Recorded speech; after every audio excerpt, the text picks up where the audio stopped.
ओम शांति। आदिदेव ब्रह्मा बाबा किस प्रकार से यज्ञ को चलाया, कैसे इतने बड़े यज्ञ का नेतृत्व किया और उनके सामने कैसे कैसे परीक्षाएं आई और कैसे उस युद्ध में उन्हें सफलता मिली, इनको हम देखेंगे। आज का विषय है पवित्रता और पूर्वाग्रह के बीच।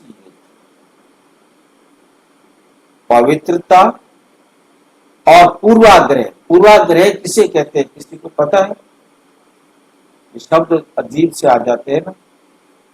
पूर्वाग्रह पहले से ही अपने मन में निर्धारण कर लेना, फलाना व्यक्ति ऐसा है, ये ऐसा है, वो ऐसा है, इसको बोलते हैं पूर्वाग्रह। ये चोर है।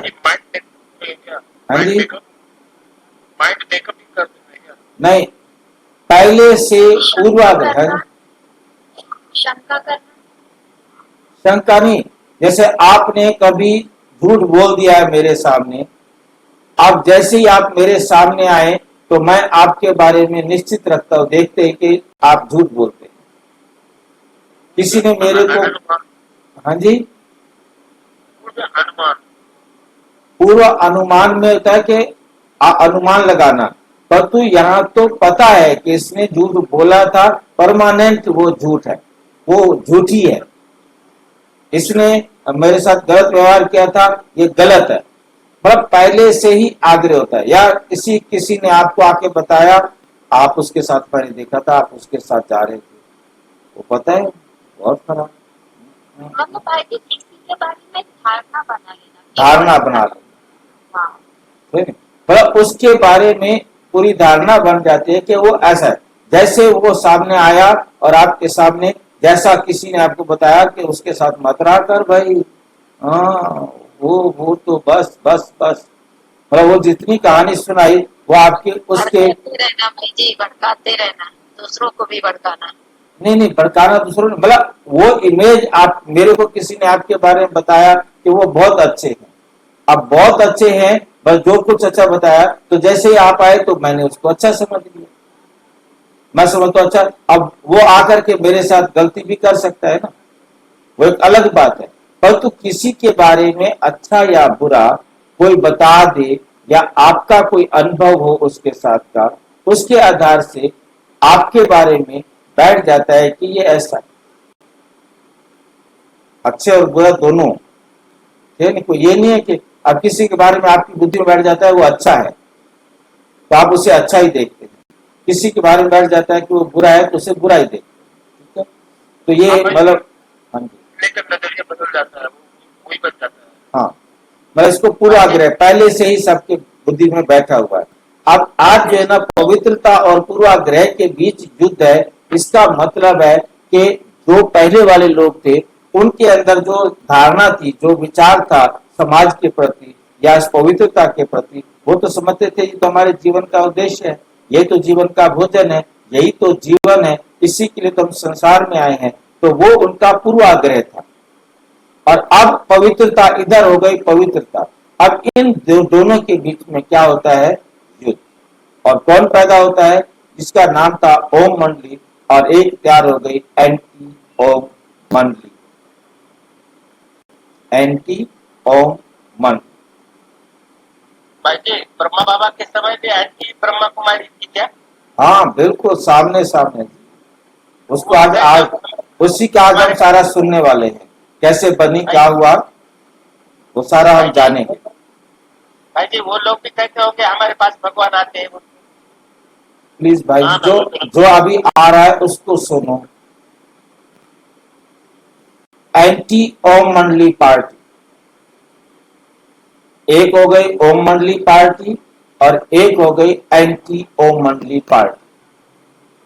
जब सच्चाई से डर गए समाज के ठेकेदार, वो बन गए एंटी ओम मंडली। ब्रह्मा बाबा का पवित्रता के लिए संघर्ष।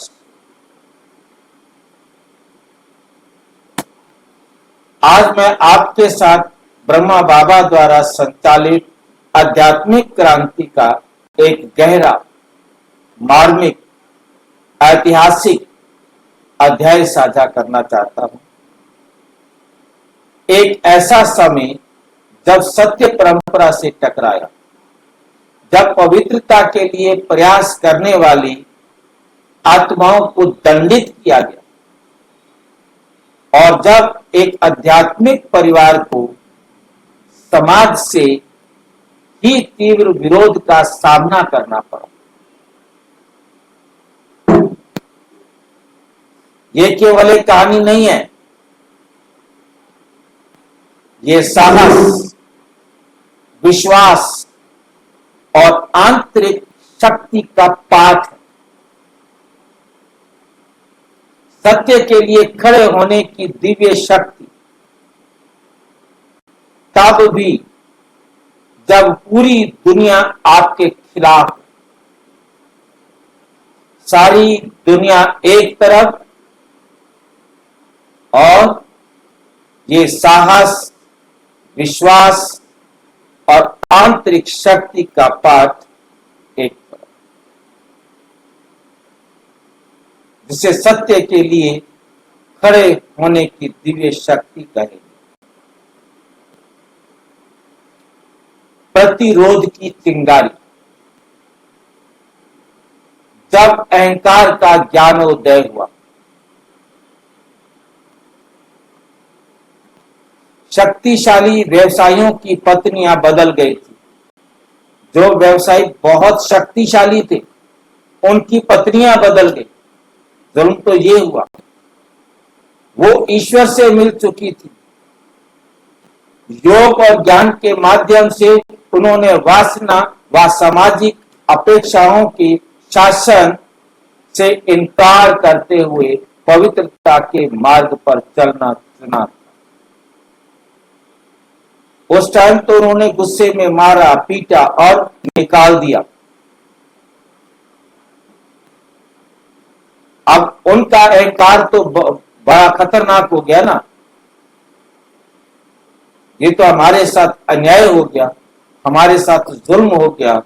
वो सारे इकट्ठे हुए, लेकिन उनके इस निर्णय ने समाज की जड़ें हिला दी। उन्होंने तो पवित्रता की राह चुन ली। अब उन्होंने इतनी मजबूती से इसको धारणा किया कि समाज, उनका ये फैसला जिसने समाज की निर्णय ने समाज की जड़ें हिला दी, क्योंकि वो किसी कमजोर घर से तो आई नहीं थी। वो तो एक अच्छे रईस घरों की, बड़े ऊंचे घरों की महिलाएं थी।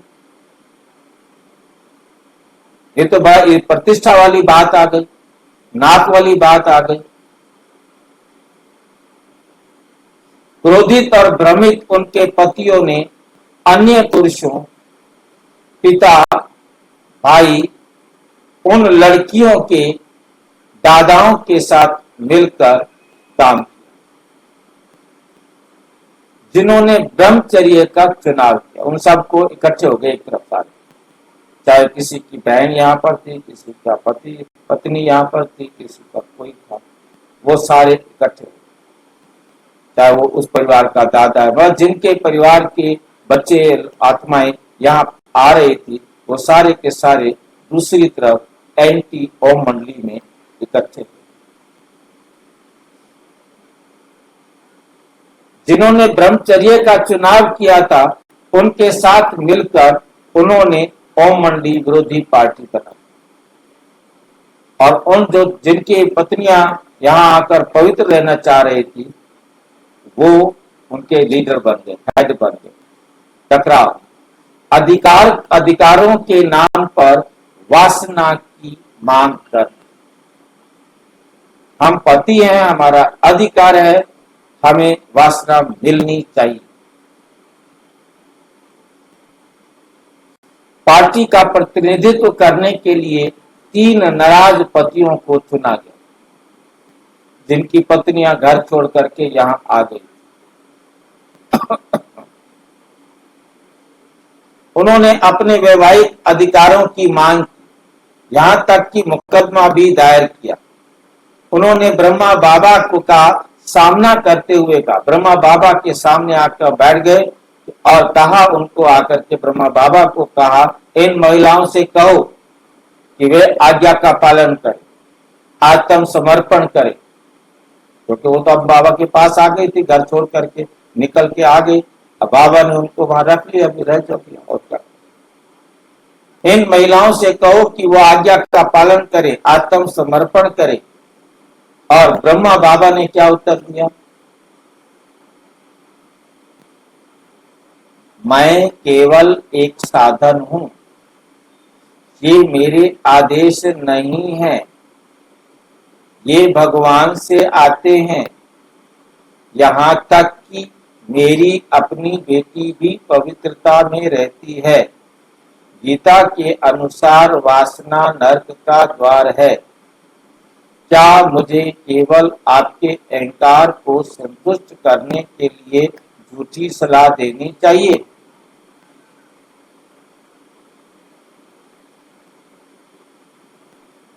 भाई जी हाँ, नरक नारी नरक का द्वार नहीं कहा बाबा ने। नहीं। उसके बाद उन्होंने डायरेक्ट बाबा पर अगला आक्षेप लगाया, आपने क्यों शादी की थी?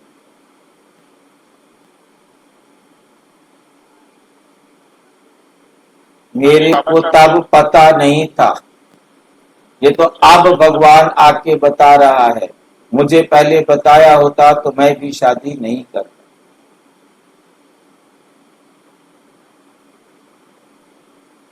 संघर्ष तीव्र होता है, भय और झूठ हावी हो जाते हैं, लेकिन सत्य हमेशा की तरह प्रतिशोध को आमंत्रित करता है। ओम मंडली विरोधी पार्टी शक्तिशाली हो गई। ओम मंडली कोर्ट में गया होगा ना, कोर्ट में गया होगा मैटर। हाँ, अभी देखते स्टेप बाय स्टेप। उनके पास पैसा, राजनीतिक संबंध, सिंध ऑब्जर्वर जैसे अखबार, जैसे यहाँ पर नेशनल हार्ड या क्या बोलते हैं टाइम्स ऑफ इंडिया, ऐसे न्यूज है ना, उस समय वहां पर सिंध ऑब्जर्वर एक न्यूज़पेपर होता था, उस पर उनका कंट्रोल था। अब उन्होंने उस पर फर्जी समाचार, लेख, धमकियां, शारीरिक धमकियां और जो कुछ भी वो कर सकते थे अपना कर रहे। यहां तक कि वहां का जो मेयर था उस पर भी दबाव डाला, क्या आपके आपके आपके नगर में ऐसा अत्याचार हो रहा है, हमारी पत्नियां हमारे खिलाफ हो गई,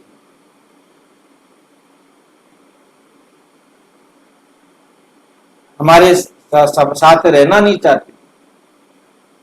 सामान्य लोग जो कभी ओम मंडली की प्रशंसा करते थे, अचानक अपनी स्थिति या व्यवसाय खोने के डर से पीछे हट गए।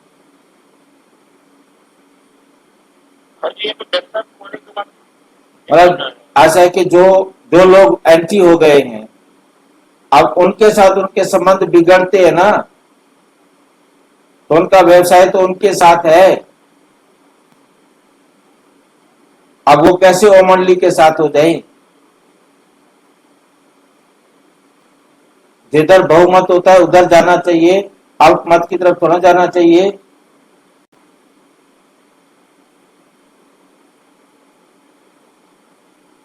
ओम मंडली के साथ जो ओम मंडली के साथ देगा वो भी ओम मंडली हो गया ना। वो तो है। तो क्या करे, उनको उस ओम मंडली वाले से क्या, तो साथ ये जो होगा फिर उनके साथ भी तो वो होगा ना।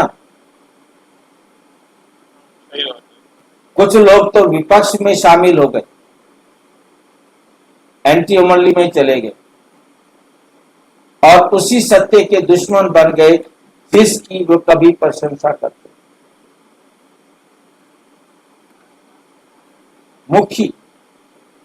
मुखी समझते हैं, जो प्रधान होता है पंच का, तो उसको मुखी बोलते हैं, मुखिया। और ये मुखिया कोई और नहीं था, ये ब्रह्मा बाबा का साला था। ठीक है, मुखी बाबा के खिलाफ हो गया, एक दुखद विश्वासघात हो गया। ठीक है, सबसे चौंकाने वाला विश्वासघात मुखी से हुआ। हाँ जी, हाँ जी, बोले साला लोग यही तो बताना शुरू हुआ है। सबसे चौंकाने वाला विश्वासघात मुखी से हुआ, जो एक स्थानीय गणमान्य व्यक्ति और ब्रह्मा बाबा का अपना साला था, तभी समर्थक। अब वो ओम मंडली विरोधी पार्टी का अध्यक्ष बन गया। तब भी उसको छोटा मोटा नहीं दिया। भाई And- सब ये हैदराबाद की बात है क्या? सिंध की पार्टी का अध्यक्ष बन गया। कुछ दिन पहले ही बाबा ने उसे एक अनमोल उपहार दिया था, एक ग्रामोफोन रिकॉर्ड। पहले वो थाली वाला बाजा होता था ना, थाली बाजा, उसका एक रिकॉर्ड भेंट किया था उसने उसको, जिस पर एक सुंदर आध्यात्मिक गीत था, हे भगवान मुझे इस पाप की दुनिया से दूर ले चलो, जहां स्वर्ण युग में देवता नृत्य करते थे।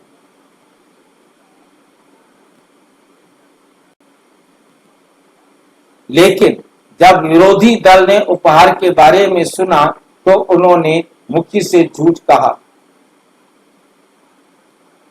रिकॉर्ड में काला जादू है।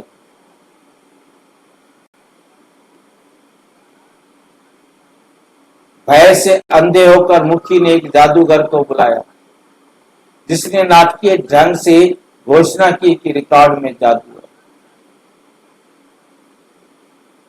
रिकॉर्ड में जादू है। पत्थर फेंके गए, रिकॉर्ड को टुकड़े टुकड़े कर दिया गया।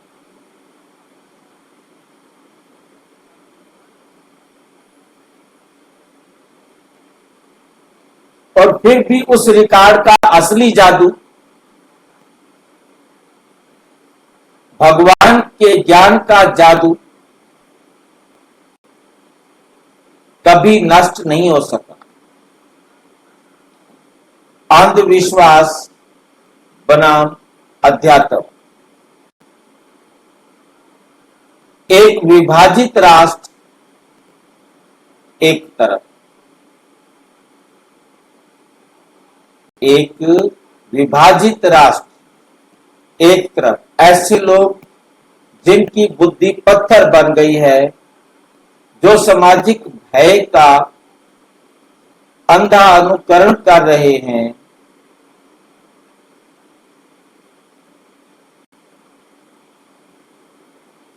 दूसरी तरफ शिव बाबा द्वारा जागृत आत्माएं गिद्ध से हंस में परिवर्तित होकर दिव्य प्रेम से भर गई।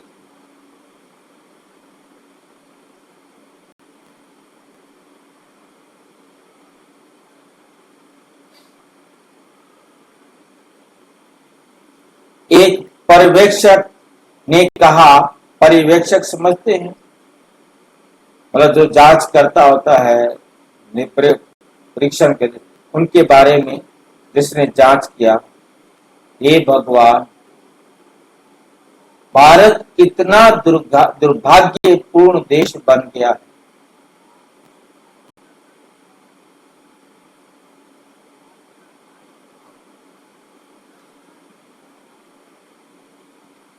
जहां न केवल प्राचीन ज्ञान भुला दिया गया है, बल्कि सामान्य ज्ञान भी खो गया।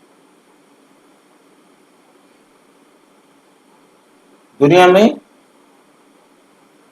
सामान्य ज्ञान भी खो गया।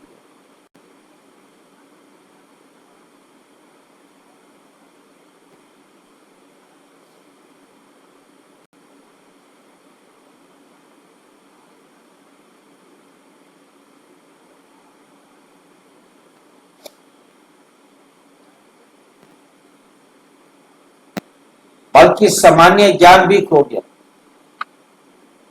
कांच के बीच एक हीरा।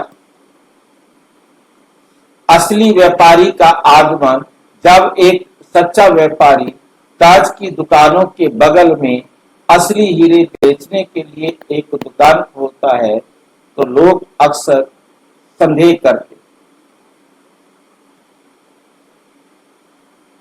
उन्हें लगता है कि ये सभी नकली है। इसी तरफ जब शिव बाबा ज्ञान की के असली रत्न देने के लिए आते हैं तो कितने लोग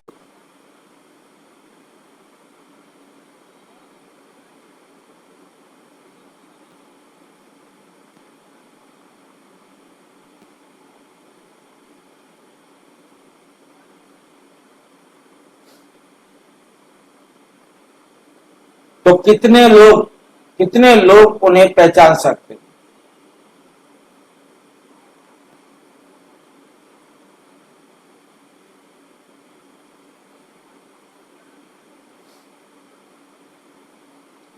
तो कितने लोग उन्हें पहचान सकते हैं। विरोधी दल नहीं पहचान सका, उन्होंने अज्ञानता के कारण हमला किया, लेकिन सत्य शाश्वत है और कोई भी विरोध इसे हमेशा के लिए दफन नहीं कर सकता।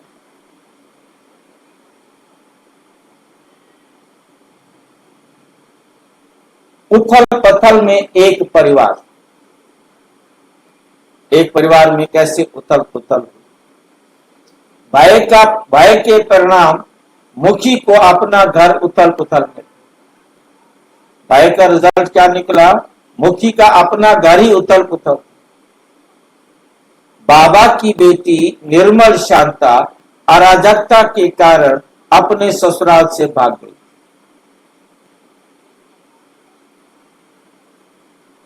और वापस लौटने से इनकार कर दिया, यहां तक कि पारिवारिक बंधन भी टूट रहे थे, सामाजिक भय और अंधविश्वास से विषाक्त हो रहे थे। फिर भी सत्य की लौ उन लोगों में पहले से कहीं ज्यादा तेज जलती, जिन्हें ईश्वर के प्रेम ने छुपाया।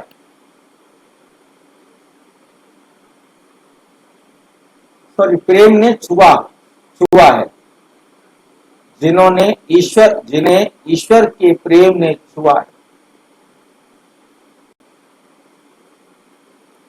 सत्य की लौ उन लोगों में पहले से कहीं ज्यादा तेज हो गई, जो ज्ञान सुन रहे थे, जो ज्ञान में चल रहे थे, उनकी लौ, उनका प्यार बाबा से और ज्यादा बढ़ गया।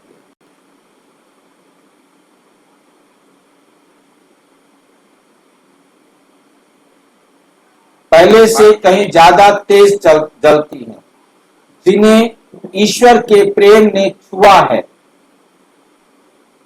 निष्कर्ष, पवित्रता का हमेशा पहले विरोध किया जाएगा, फिर उसका अनुसरण किया जाएगा। ये सिर्फ अतीत का एक अध्याय नहीं है,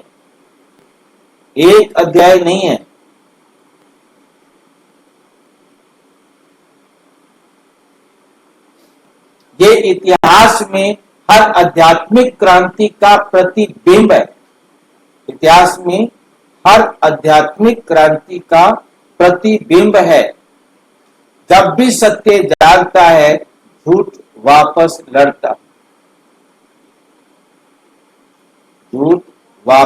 लड़ता है,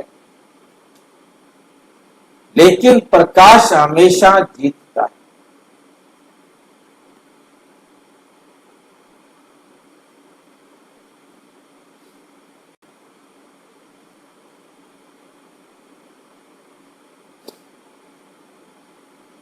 तो आइए हम खुद से पूछें,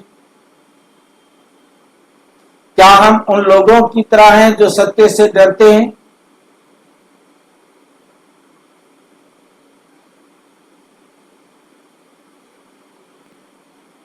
या उन लोगों की तरह जो इसके साथ खड़े हैं?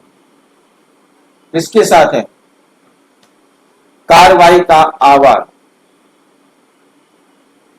उन बहादुर आत्माओं के बलिदान को याद करने में हमारे साथ जुड़े। झूठी परंपरा के गिलास से ज्ञान के सच्चे हीरे को पहचानना सीखें। अगर आप दिव्य परिवर्तन की और भी सच्ची कहानियां सुनना चाहते हैं तो लाइक, शेयर और सब्सक्राइब करें। अच्छा, ओम शांति। और विस्तार से जानने के लिए प्रजापिता ब्रह्मा कुमारी ईश्वरीय विश्वविद्यालय के किसी भी सेवा केंद्र पर संपर्क करें और यदि कोई प्रश्न है तो 9213106986 पर केवल टेलीग्राम करें,